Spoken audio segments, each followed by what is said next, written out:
ఒక్కొక్కరికి చాలా సహనం ఉంటుందండి. ఒక్కొక్కరికి చాలా చాలా చాలా సహనం ఉంటుంది. కొంతమందికి సహనాన్ని కొంతమంది పరీక్ష చేస్తూ ఉంటారు. అట్లా రాయేస్తూ ఉంటారండి. ఆ సహనానికి అలా ఒకటొకటే రాయేస్తూ ఉంటారు.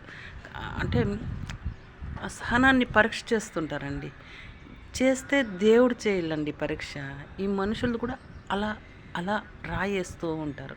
ఒక్కొక్కటే ఆ సహనానికి రాయేస్తూ ఏం చేస్తుందో సహనం చూస్తాము అని అలా రాయేస్తూ ఉంటారు ఒక్కొక్కటి. ఆ సహనానికి కోపం వస్తుందా లేదా అనేది అలా అలా రాయేస్తూ ఉంటారు. వాళ్ళు లేచేది కాక పక్కన వాళ్ళతో కూడా అలా వేపిస్తూ ఉంటారు రాయి. వాళ్ళు లేచేది కాక పక్కన వాళ్ళతో కూడా అలా అయిపో చూద్దాము అని ఏపిస్తూ ఉంటారు రాళ్ళు.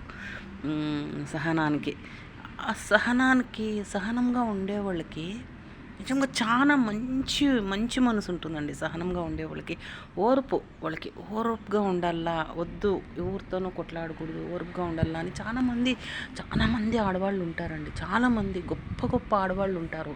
నేను నేను చూసిండే వాళ్ళ చాలామంది ఉన్నారండి. గొప్ప గొప్ప ఆడవాళ్ళు ఉంటారు. చాలా సహనాన్ని వాళ్ళు జాబుకు పోయి వస్తూ ఉంటారు.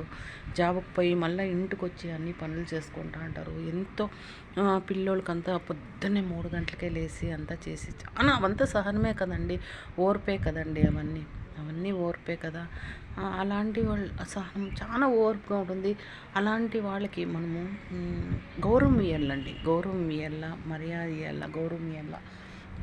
ఆ సహనంగా ఉండేవాళ్ళు కొంతమంది ఏం చేస్తారంటే చక్కగా ఫ్యామిలీని బాగా చక్కగా చూసుకుంటా ఉంది, బాగా చక్కగా మెయింటైన్ చేస్తూ ఉంది అని కొంతమంది ఏం చేస్తారంటే వాళ్ళని అలా చెప్తున్నాను కదా రాళ్ళు వేస్తారు, వాళ్ళకి కదిలించుకుంటారు.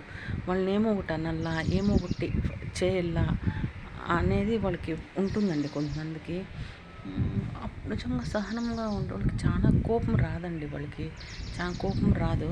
కానీ వాళ్ళకి చాలా ఓర్పుగా ఉండేవాళ్ళకి కోపం వస్తే, పట్టరాని కోపం వస్తే చాలా కష్టమండి. వాళ్ళకి కోపం వస్తే సహనంగా ఎప్పుడు కోపం వచ్చేవాళ్ళకి ఒక రకంగా అది ఉంటుందండి. కానీ సహనంగా ఓర్పుగా ఉండేవాళ్ళకి కోపం వస్తే బరస్ట్ అయిపోతుంది అంట చూడు.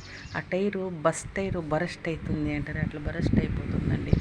పాపం వాళ్ళకి తట్టుకునే శక్తి కూడా వాళ్ళకి ఉండదండి. షేక్ అయిపోతుంది బాడీ అంతా. వాళ్ళకి ఏడుపు వచ్చేస్తుంది. తట్టుకునే శక్తి ఉండదు. ఇప్పుడు మామూలుగా ఫైర్గా ఉండేవాళ్ళు ఎప్పుడు ఫైర్గానే ఉంటారు. కానీ సహనం మంచితనంగా ఉండేవాళ్ళకి కోపం వస్తే తట్టుకోలేరండి వాళ్ళు. హృదయము చాలా స్మూత్గా ఉంటుంది. చాలా స్మూత్గా ఉంటుంది.